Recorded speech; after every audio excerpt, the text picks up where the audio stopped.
Olá, estamos aqui no Papo de Engenharia, um papo que estamos iniciando hoje, né? Um papo, diria, o piloto, né? Saindo do zero aqui e estamos convocando aqui o nosso público, né? Para entender qual é o nosso objetivo, né? Com esse papo de engenheiro e engenheira, mas nós vamos colocar Papo de Engenharia com patrocínio da Contec Engenharia que trabalha com auditoria de elevadores. Marcão, qual é o nosso objetivo aqui Diga, fala. da voz, né? De chamar os convidados, né? Que já estamos já chamando as pessoas e de preferência na área da engenharia técnica ou arquitetura, síndicos. Qual é o nosso objetivo aqui? Eu e Luiz Barata, e vocês todos aqui nos conhecem, e quem não me conhece, meu nome é Marco Antônio Barbosa, eu sou engenheiro mecânico de escola de engenharia, mas militei na área de meio ambiente há muitos anos. A gente vem nessa luta, eu fiquei 30 anos no Sindicato de Engenheiros, e a gente vem nessa luta, boa parte da minha vida passei no CREA, uma discussão política contra o CREA, e eu e o Luiz Barata, a gente achou que havia uma necessidade da gente dar um poder maior de voz aos engenheiros, às engenheiras e à engenharia. Como é que é isso? Isso seria a gente fazer esse podcast no sentido de trazer convidados que possam trazer algum tipo de informação na área técnica e na área política.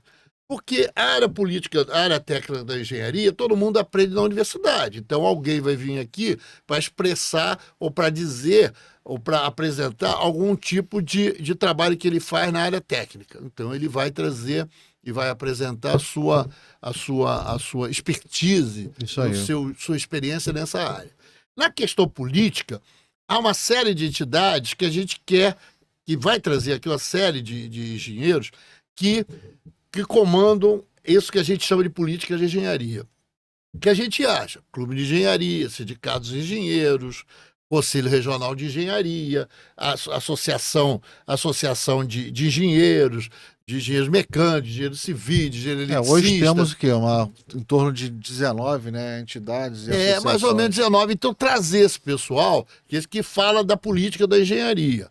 Esse pessoal é que formata a discussão lá no município, lá na cidade, é esse pessoal que formata. E o pessoal das grandes entidades de engenharia formata a questão política maior. E os grandes engenheiros que estão envolvidos em obras extremamente interessantes. É isso, o nosso objetivo é esse. O nosso objetivo, então, ficou claro, né?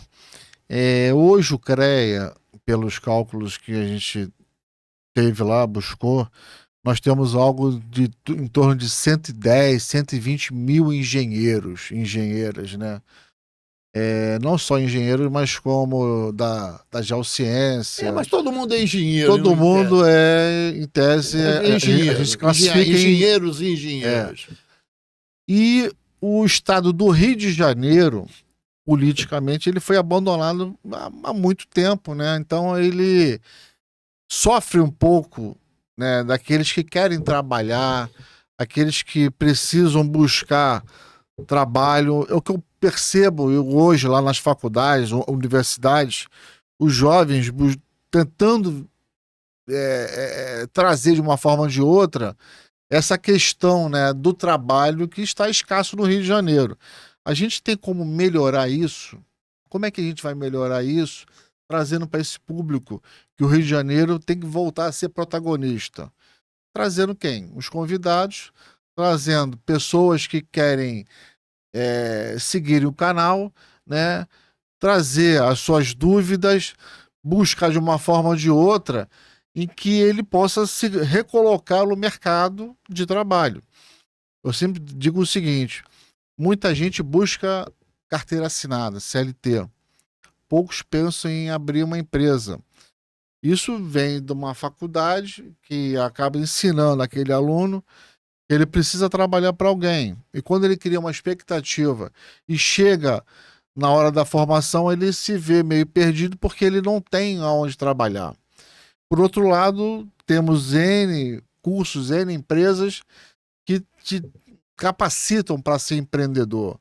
A vocação do Rio de Janeiro, hoje, é o quê? É ter empresas, indústrias, ou é ter consultorias?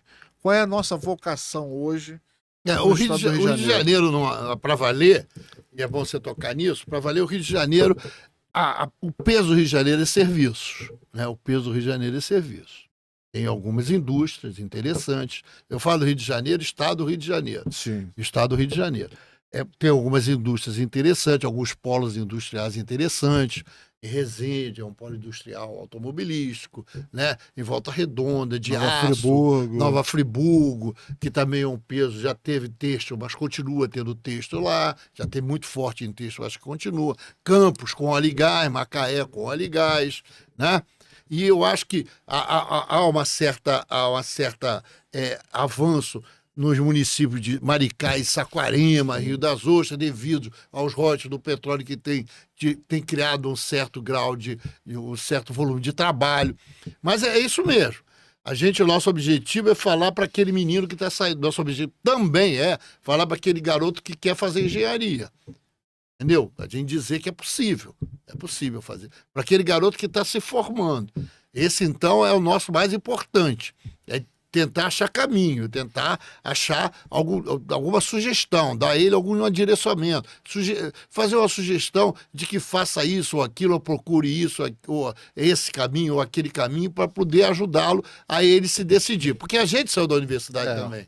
Quando nós saímos da universidade, eu, por exemplo, só saí empregado, mas sei lá atrás, muitos anos atrás. Mas é necessário que o cara... E agora, me formei, faço o quê? Né? Aí a gente precisa alguém com a nossa experiência de trabalho e de escola, a gente tentar... Você tinha dito um tempo atrás, acho que numa palestra sua, em que nós precisávamos levar para as escolas, né, de nível médio, né, e tentar garimpar aquele aluno que fosse bom em matemática, física. E por quê? As pessoas hoje acabam escolhendo os trabalhos, né, as profissões, baseado não só no gosto, mas sim na parte financeira. E aí, quando se vê que nós temos um número de desempregados muito alto, aquele menino que está vindo do terceiro ano, né, terceiro ano do ensino médio, ele acaba ficando desmotivado a seguir uma carreira de engenharia. Como é que a gente vai trabalhar aquele aluno, né, e tentar resgatar esse grupo que gosta da matemática, da física, da química, para fortalecer a engenharia? Isso é possível? É possível. Você sabe que essa é uma coisa que me domina muito, essa discussão do estudo da engenharia. Né? Militei muito tempo nos congressos da Associação Brasileira de Educação e Engenharia. São os caras extremamente preocupados com essa, antenados com isso. Eu não me lembro agora, mas é uma professora, eu acho que é do Rio de Janeiro, que é presidente agora da Associação Brasileira do Ensino e Engenharia, da Educação e Engenharia. O que acontece? A gente tem, Luiz, uma evasão nas escolas privadas de 45% de evasão. Evasão do estudante que entra na escola de engenharia e abandona. Nas escolas privadas, alguns dados desses podem estar defasados no tempo, aí, um pouquinho no tempo. Mas era na ordem de 60%, 55%, 60% das escolas privadas. Como é que faz isso? Como é que a gente prende o aluno na escola de engenharia? Como é que a gente faz com que ele tenha interesse e que ele desenvolva um trabalho na escola de engenharia que ele vai conseguir terminar os 5 anos dele na escola de engenharia? É um desafio. Para nós mais experientes, para as entidades de classe, para as entidades de ensino, é um desafio. Haja visto o seguinte, segundo me consta, até os países mais avançados no mundo têm essa dificuldade. Tem um professor da PUC, professor Escavarda, que hoje, se não me engano, é vice-reitor, ele me dizia, já há muito tempo atrás, ele me dizia assim, quando o Brasil cresce a 5%, 6%, 7% ao ano, tem que ter engenheiro para acompanhar esse crescimento. E lá atrás, isso já tem muito tempo, ele me dizia o seguinte, olha, o Brasil tem naquela época, ele me falava isso, que tem chamado de apagão, né? De luz e tal, tinha um apagão de engenheiro. Precisávamos formar engenheiro. E é verdade. Isso precisa. Por quê? Porque a engenharia e a tecnologia, de uma maneira geral, precisa ser revigorada, precisa ser renovada, precisa ser fortificada. Então, os estudantes de engenharia, dá para você identificar, e eu já fiz isso, eu fui perguntar a uma professora lá do ensino fundamental, lá no fundamental, se você identifica que garoto tem um viés para matemática e física, lá no fundamental, mais matemática, né? E a professora falou que você consegue identificar. Consegue identificar. Porque o que eu acho? Na hora que esse garoto sai do fundamental e vai para o médio, ele carrega essa vontade. É necessário que tenha alguma política pública ou alguma política voltada para poder fortalecer esse aluno a seguir na área de matemática, por exemplo. Sim, sim. Para depois ele desenvolver, ele acabar na engenharia, ou na meteorologia, ou na geografia, entendeu? Então, essa é a renovação. Essa é a busca da renovação, lá embaixo você identificando. Porque se nada for feito, o que vai acontecer? Eu não sei agora, alguns que estão nos ouvindo aqui podem nos ajudar, né? Dando o seu... Falando lá no nosso canal e tal, identificando isso. Por que a evasão é tão grande? Por que a escola de engenharia reprova tanto em cálculo? Por que a escola de engenharia reprova tanto em cálculo? Ou é mal dada a matéria cálculo, ou não, os seus alunos... A base daquele aluno não é adequada. Então a gente tem que mexer nessas Tem que coisas. mexer. Mas assim, reprova mais. Mas o barato eu te falar. As federais, né? Te contar aqui uma coisa interessante.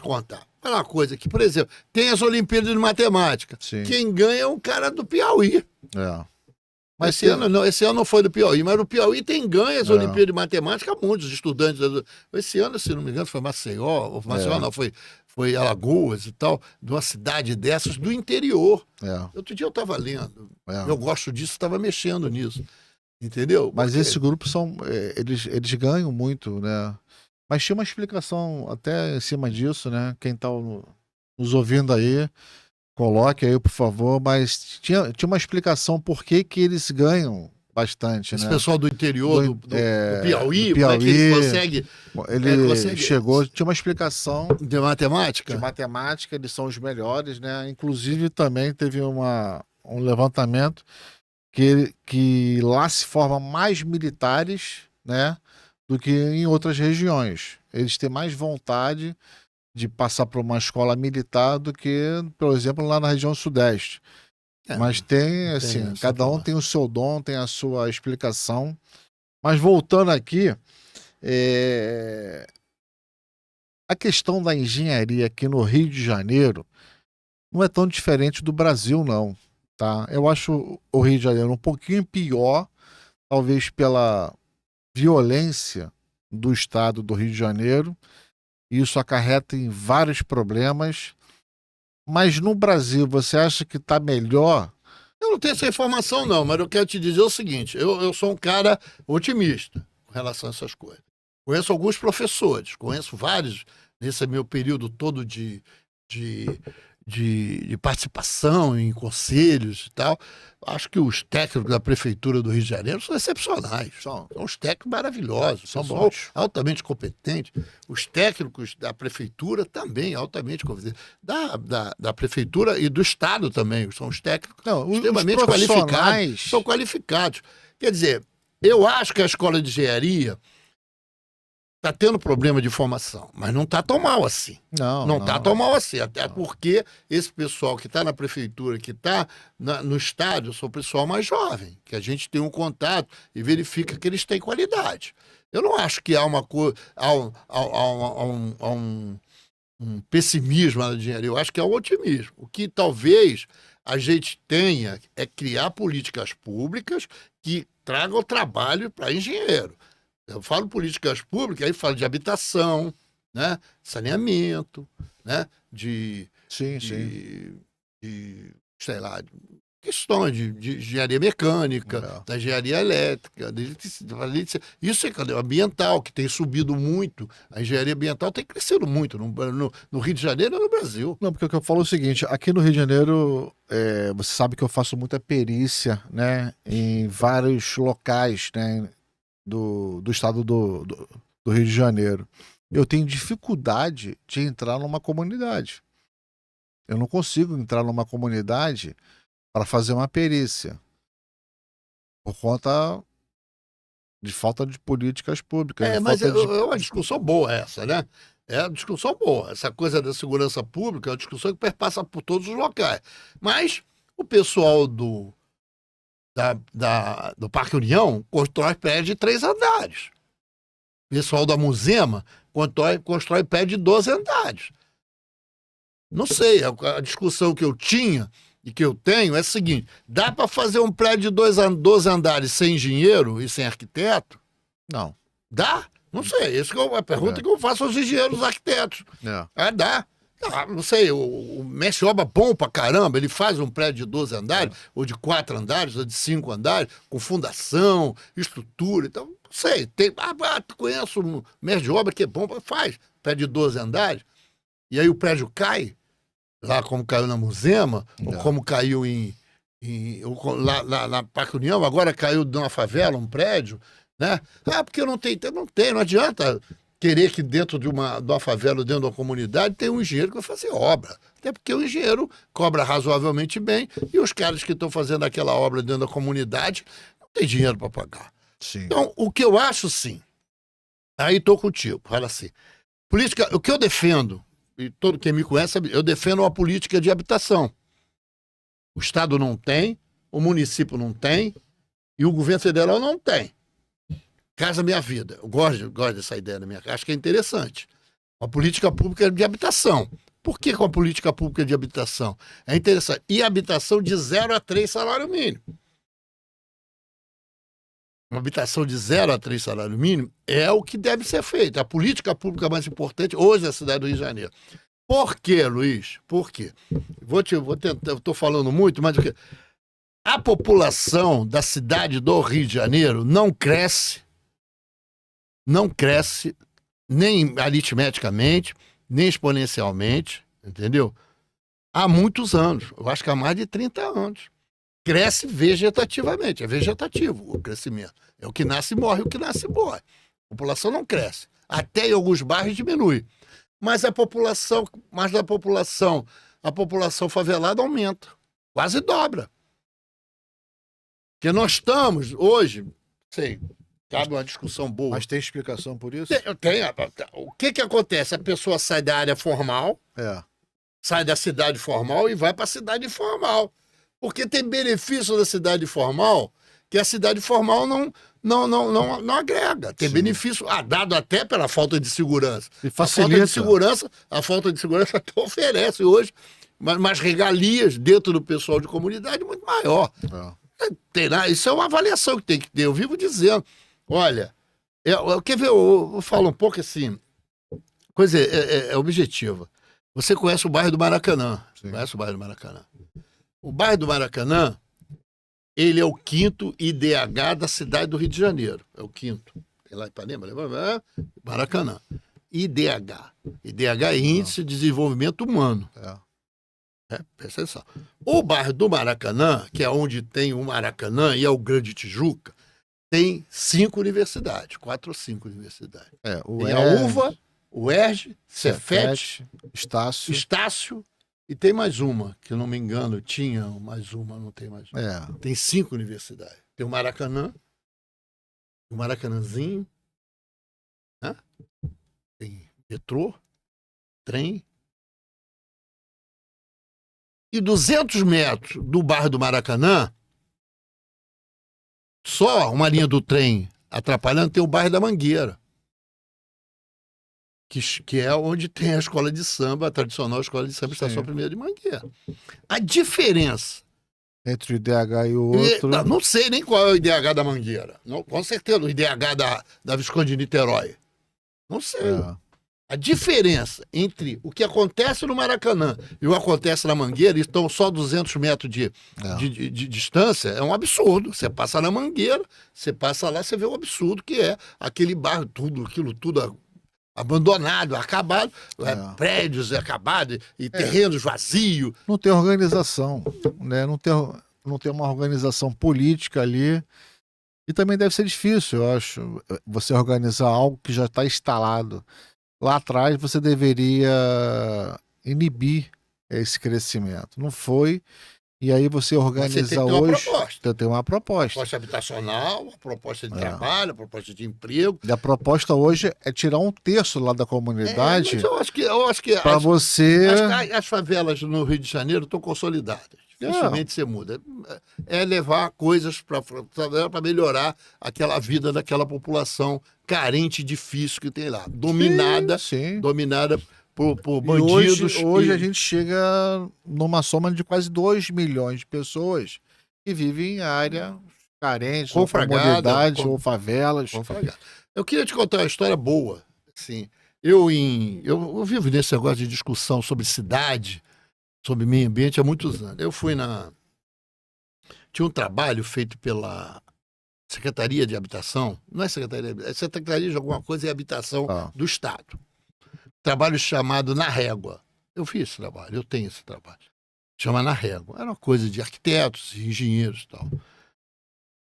E eles fizeram uma cartilha, eu tenho essa cartilha. E eles indicavam eles pegaram 10 ou 12 favelas do Rio de Janeiro para fazer um trabalho de pesquisa. Em loco. O cara ia lá na comunidade e fazia pesquisa lá num certo número de pessoas para formatar um grupo para tecnicamente, matematicamente justificar a pesquisa. Você tem que ter um grupo conhecido para poder fazer. E eles identificaram que a favela que tem o maior renda per capita do Rio de Janeiro é a Mangueira. É a Mangueira. Não é nem a Rocinha.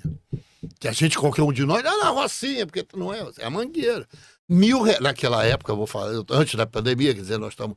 Esse dado meu tem uns 5 anos. A Rocinha, a Mangueira tem R$1.000 per capita. Então, numa família de 4 pessoas, há de se analisar, em tese, que tenha lá 4 salários. 4 mil reais. 4 mil reais, que não é uma renda familiar ruim. Sim. Não é significativa, não tem peso, mas não é. Então, a Mangueira, que é do lado do Maracanã, tem esse tipo de expectativa. Isso é legal, é um dado bacana, né? Eu acho que a gente tem que aproveitar esses dados e transformar isso em oportunidades, trabalhos naquela região, que isso hoje você passa lá, tá carente, né? Visitando Santa Marta, visitando outras comunidades, você vê que tem mais lojas, empresas pequenas. Isso é importante para você trabalhar essa comunidade. Tem uma coisa você fala essas coisas de cidade que precisa organizar e tal. Tem uma coisa que está acontecendo. O bandidagem, ou seja, os delinquentes, se a gente pode chamar assim, eles estão fazendo uma coisa interessante, que é um deslocamento interessante. Os caras estão se deslocando para a área formal. Formal. Eles estão dentro da área informal, se deslocando para a área formal. O que eles estão agora pretendendo? Eles entram, eles dominam a internet, dominam a luz, dominam a água, dominam a construção civil, dominam o gás. Daqui a pouco eles vão abandonar a droga e o açúcar, porque nessa área, que é uma área mais, vamos dizer, que não dão a eles nenhum risco de vida imediato, que é a droga ou a roubo, vão... Não, nesse sentido... Eles vão penetrando, é claro. Nesse sentido... Barata, você conhece bem o Rio de Janeiro, você anda para baixo para cima. Aqueles prédios do Parque União, os caras levaram mais de 3 ou 4 ou 5 anos para construir aquilo. Todo mundo passa lá, tá lá. Entendeu? Uma omissão do poder público danada. Mas a questão dessa tua tese eu acho interessante. Tem tanto. E aí você sai, né? Eles vão abandonar o lado ilícito e vão transformar o outro lado ilícito. Isso que é melhor, claro. Dizem que dentro do Parque União, eu não sei, eu não vou no Parque União, diz que tem mais de 400 prédios igual aquele. Sim, mas aonde que vai se encaixar a engenharia ali? Eles vão contratar... Bom, vamos voltar para cair no nosso caso de engenharia. Eu não sei, e não vou fazer aqui uma afirmação que pode ser leviana. Pode ser leviana. Eu acho que há engenheiros e arquitetos, os arquitetos, engenheiros arquitetos, coniventes nesse processo de construção civil, dentro de comunidades. Ou não, né? Também a gente não sabe. Não, pode ser leviano, eu não sei. Porque não pode. Essas coisas estão acontecendo. Né?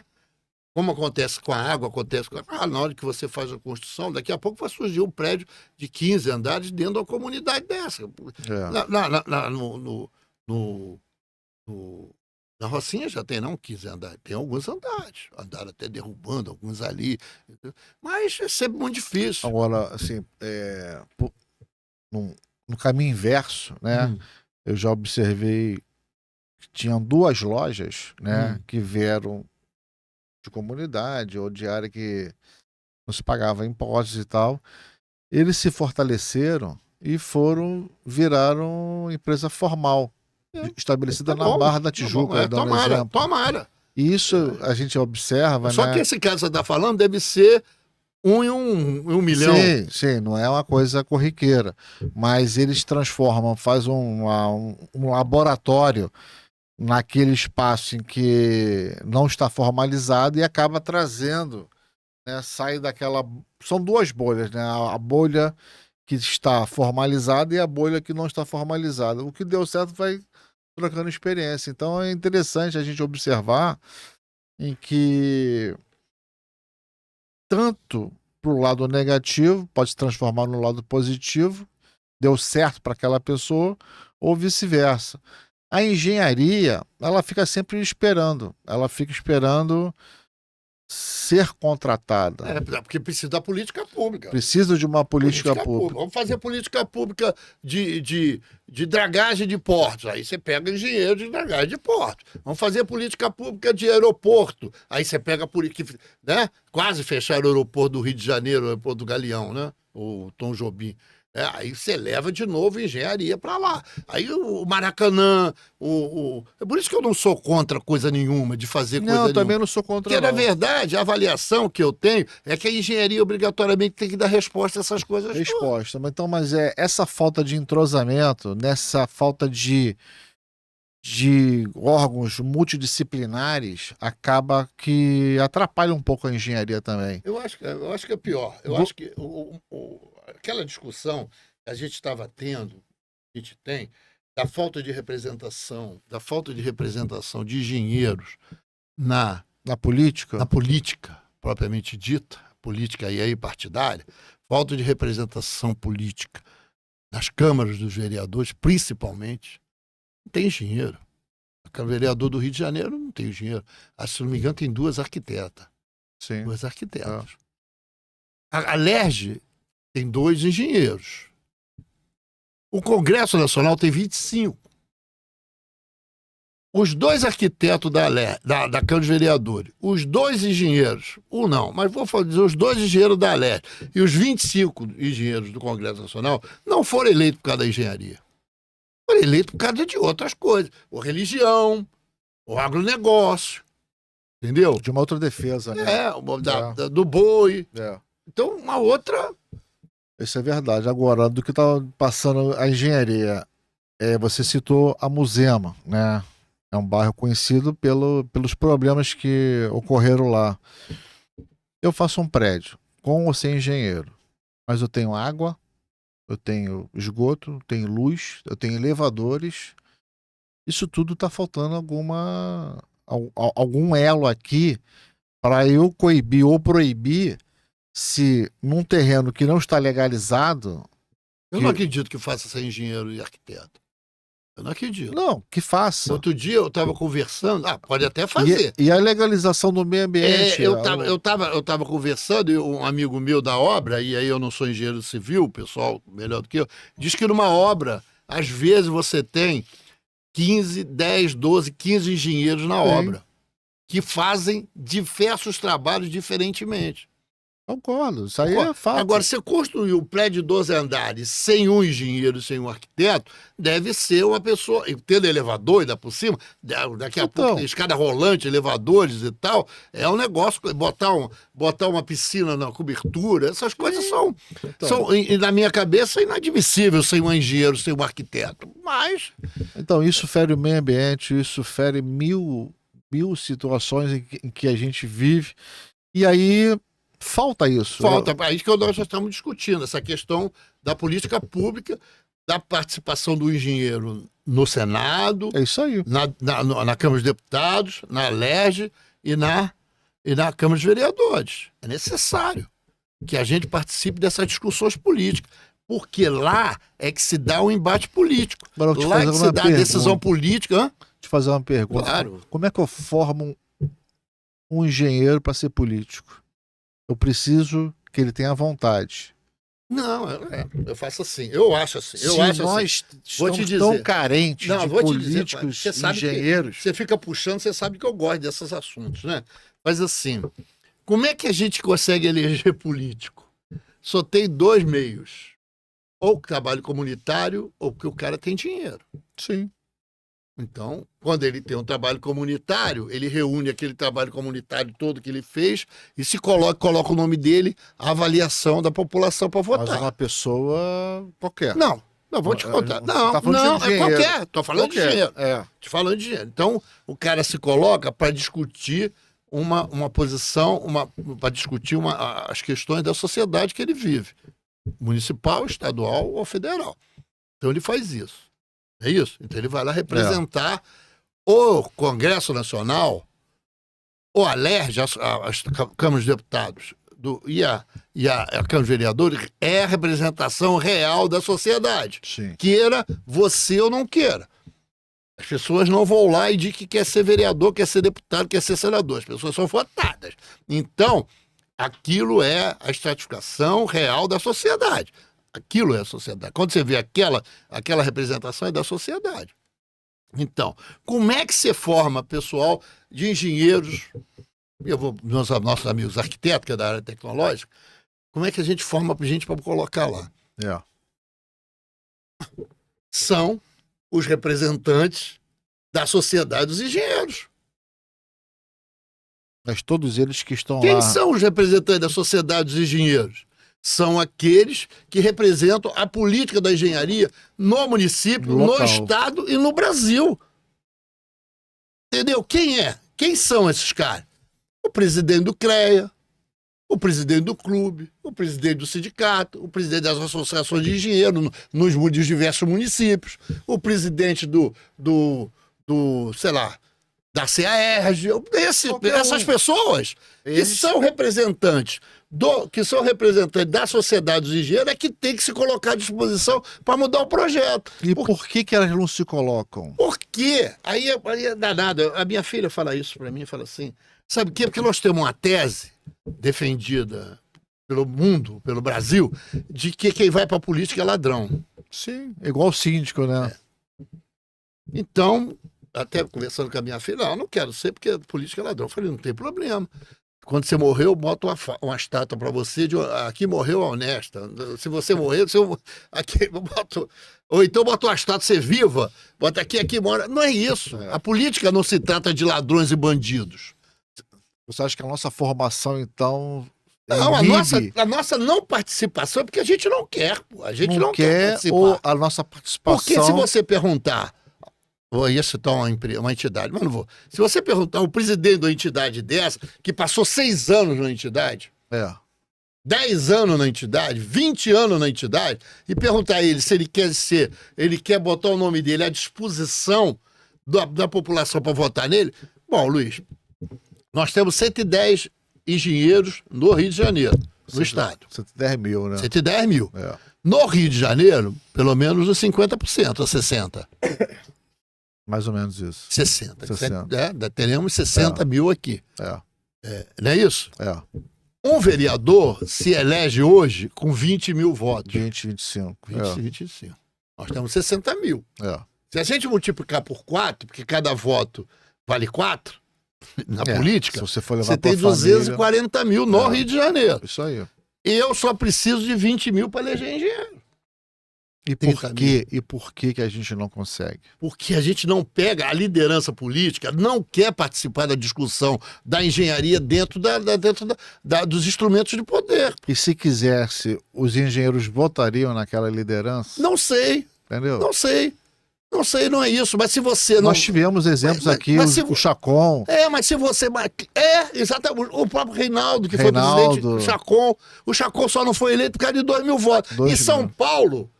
O Vinícius concorreu, teve 47 mil votos. 47 mil votos. Faltou lá. São Paulo já é mais pesado. Era deputado federal. Mas no Rio, o cara que entrou pelo PT para deputado, eu tenho outros lá, entrou com 30 mil. 30 mil votos, ele entrou para deputado federal. Mas você acha que a nossa comunicação dentro da engenharia é falha?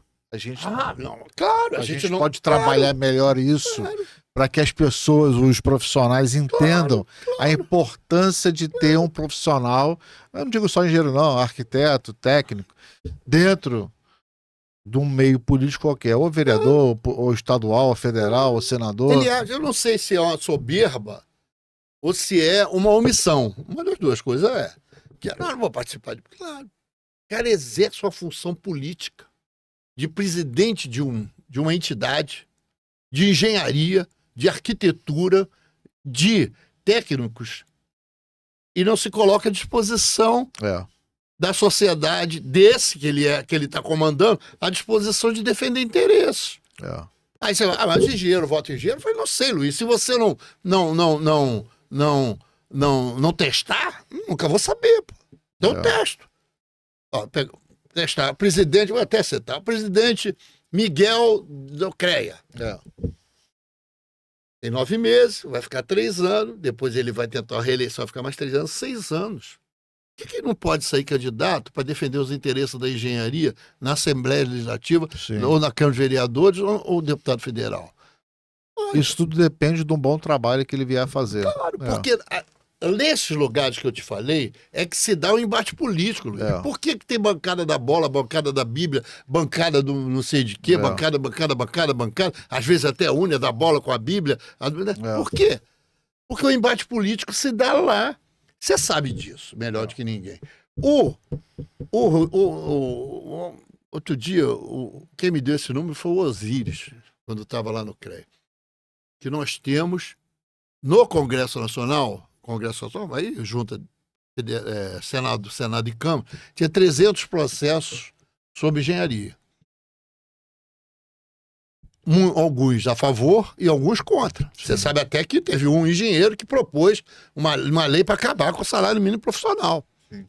Que, em tese, é uma discussão que a gente acha que está defasada, mas a gente precisa ter um basilamento. Tá bom, não é salário mínimo profissional, é o quê? Entendeu? É o ponto de vista, né, desse parlamentar querer acabar com o piso salarial, porque ele veio do mundo empresarial. Para ele é ruim. E, por outro lado, os jovens acabam não trabalhando porque o piso salarial é muito alto para as empresas. E aí acaba em que a empresa quer oferecer 2 mil, 3 mil a ele e acaba que não tem espaço. E aí fica todo mundo sem trabalho. O menino ligou para mim, Luiz, fala assim, Marco Antônio, eu entrei no CREA e onde eu trabalho eu não exerço engenharia. Eu entrei e pedi cancelamento, suspensão, do meu registro. Aí me pediram para dizer o que eu fazia. Aí eu disse o que fazia. Aí os caras não me deram o registro e ainda me cobraram que eu estava atrasado. Falei, é verdade. Isso é, porque quem está julgando lá é engenheiro que está julgando engenheiro. Não é advogado que está julgando dinheiro nem médico. É engenheiro julgando dinheiro dentro das câmaras do CREA. Então, quando você mandou o currículo, lá tem gente, e tem mesmo, você sabe de nós já participamos das câmaras do CREA, lá tem gente, tem professores, tem pessoal da iniciativa privada, tem pessoal funcionário público. Então, os caras entendem que aquela lista, aquele rol de atividades que você faz naquela empresa é competência de engenheiro. Então, você é engenheiro. Ah, mas eu não ganho igual engenheiro. Olha o problema. Olha o problema. Nós pegamos vários casos em cima disso e realmente é muito difícil você combater. Não é fácil, não. Eles estão mudando as denominações, né? Tiram o nome do engenheiro e botam analista 1, técnico 1, técnico 2. E isso é uma forma até de burlar o sistema, para não pagar o salário mínimo. O salário que é o piso, né? 9 horas é um, 6 horas é outro. Mas é complicado, eu acho complicado. Mas isso é de discussão, isso é de discussão política de engenharia. Nós temos que nos mobilizar nesse sentido. E onde é que a gente discute isso? A lei. Quem formula a lei aqui? É a Câmara dos Vereadores, a Câmara dos Deputados e o Congresso Nacional. Pô. Então, se a gente não está lá como representação... Marco Antônio, tem lá eles dizem que tem uma bancada lá, que reúne a bancada da engenharia, mas... por exemplo, vou aqui citar o nome, mas o engenheiro Omar Aziz é engenheiro do Amazonas. O engenheiro Eduardo do Amazonas também. Eduardo foi ministro. Também engenheiro. O irmão do Ciro Gomes, o Cid Gomes, é engenheiro. Está lá no Congresso Nacional. Todos esses 3 são senadores, que eu disse. Eles participam da discussão da engenharia. Mas eles não têm nenhum vínculo obrigatório disso. Não. Eles foram eleitos por uma outra linha, né? E você acha que o Confea ele tem uma participação importante? Esse pessoal, às vezes, eu brigava muito, porque o pessoal, às vezes, é ignorante por excelência, não ignorante não porque seja burro, ignorante porque desconhece, e emite, às vezes, opinião daquilo que desconhece. Então, porque desconhece. Então, o cara mete o pau no CREA, mete o pau no Confea, e sequer conhece como é que funciona a estrutura. Não sabe que aquilo é uma... como é que aquela entidade é uma entidade pública, autarquia, que não trabalha com dinheiro público, nenhum dinheiro público entra lá, nenhum dinheiro público, nem no CREA, nem no Confea, nem nenhum CREA.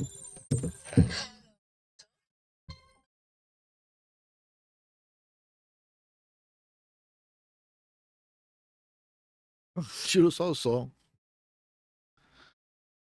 Não precisa jogar pior, cara. Depois dá um jeito nisso. Não entra nenhum dinheiro público. Olha que ele falou, eu desliguei e não desliguei.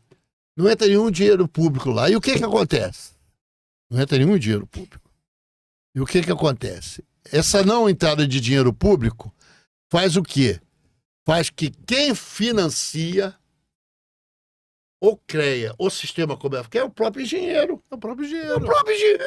E os caras acham que tem dinheiro público. Não tem dinheiro de engenheiro pro engenheiro. A ART, quem paga sou eu. Não, pode pegar. Depois eu vou cortar.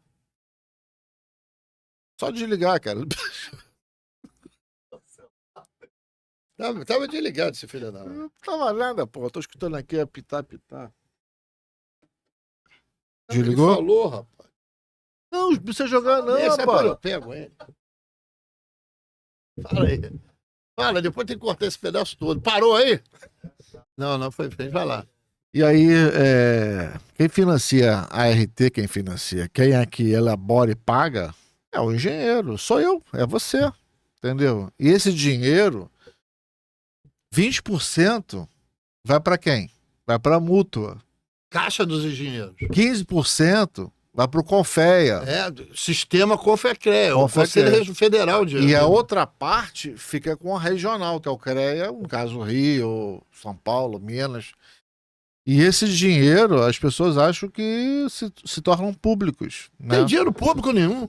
O sistema Confecrea, o sistema OAB, o sistema de medicina não tem dinheiro público nenhum. É dinheiro do profissional para o profissional. Agora é o que a gente discute. O dinheiro do profissional tem que voltar para o profissional. Sim. Esse pessoal que está no CREA, o pessoal que está na OAB, o pessoal que está no medicina, o pessoal que está na arquitetura, nos conselhos, tem que reverter esse dinheiro para esses profissionais. É obrigação.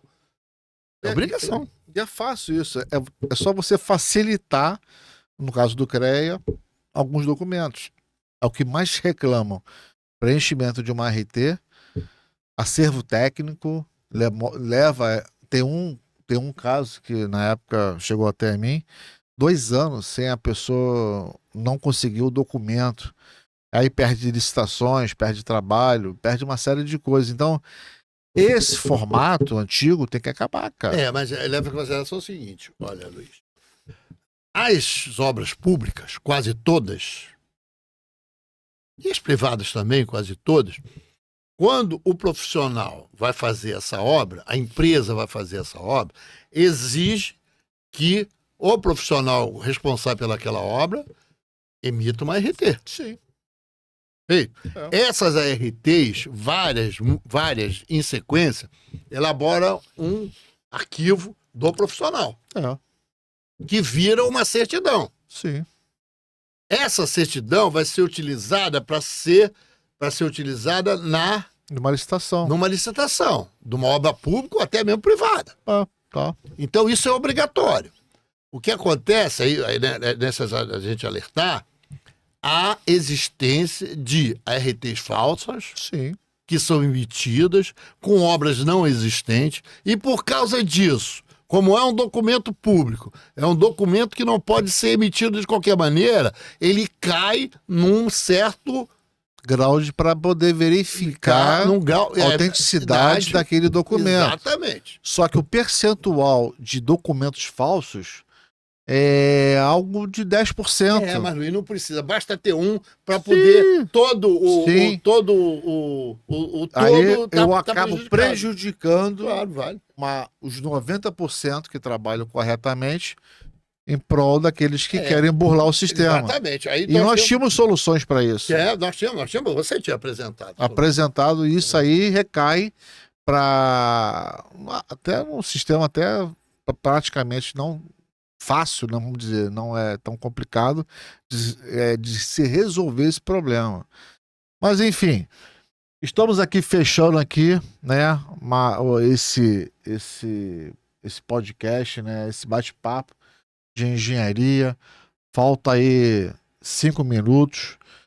Vamos lá para as nossas considerações finais e informar quem é o nosso convidado, né? No nosso podcast número 1. Quem é o nosso primeiro convidado? Esse podcast que a gente está fazendo é o número 0. É o 0. Porque todo mundo recuperou o 0. Né? Nos elevadores, principalmente, né? Tem elevador que tem 0. Tem elevador que até tem -1. Antigamente não tinha. Até o 0 foi recuperado nessa nova dinâmica dos elevadores e tal. Então, esse é o 0. O primeiro, a gente não podia convocar ninguém diferente do que o presidente do CREA. Né? Ele estará presente, né, para falar um pouco mais. Vai estar presente para falar um pouco mais. Nós convidamos ele. O Miguel vai contar coisas que a gente vai exigir dele, contar coisas. Vamos esperar, né? Vamos esperar, vamos aguardar. Eu recomendo a todos que assistam. Eu recomendo a todos que entrem no nosso canal. Isso aí. Entendeu? Fala alguma coisa, dê algum tipo de sugestões, críticas, negativas ou positivas, não importa. A nossa ideia é o seguinte: aquele inscrito, ele pode ser convidado para estar aqui conversando. A gente tem uma ideia, tem essa tem até o projeto de fazer esse podcast ao vivo, num determinado momento. Sim. Hoje a gente está gravando, mas ao tempo a gente vai melhorando. Eu acho que isso é um início de um trabalho em que envolve a engenharia como um todo. E acredito que vai dar certo, porque é um trabalho de trazer informação. A gente está colocando a nossa vontade de realizar coisa à disposição da comunidade de engenharia do Estado do Rio de Janeiro. a nossa vontade de realizar coisas, né? A gente vontade de participar de coisas. Pois professores de universidades vão vir aqui, com certeza, de faculdade. A lista de convidados ficou grande, né? E aí, nesse número 1, né, de convidados, é o presidente do CREA do Rio de Janeiro, Miguel Fernandes, que vai trazer realmente, né, bastante informação do que nós profissionais, né, podemos aguardar, né, até 2026, quais são as melhorias que está por vir aí. Sistema então, papo de engenheiro. Eu queria, antes só porque a gente decidiu aqui, e comumente, se isso de acordo, que nós vamos mudar para papo de engenharia. Para papo de engenharia. A gente vai fazer no próximo programa, no próximo podcast, nós vamos estar mudando ali o nosso... Se não for no 1, vai ser no 2. Mas importante que o papo vai estar aqui, firme e forte. Agradeço a todos aí e até o próximo episódio. Valeu, Luiz. Um abraço. Obrigado.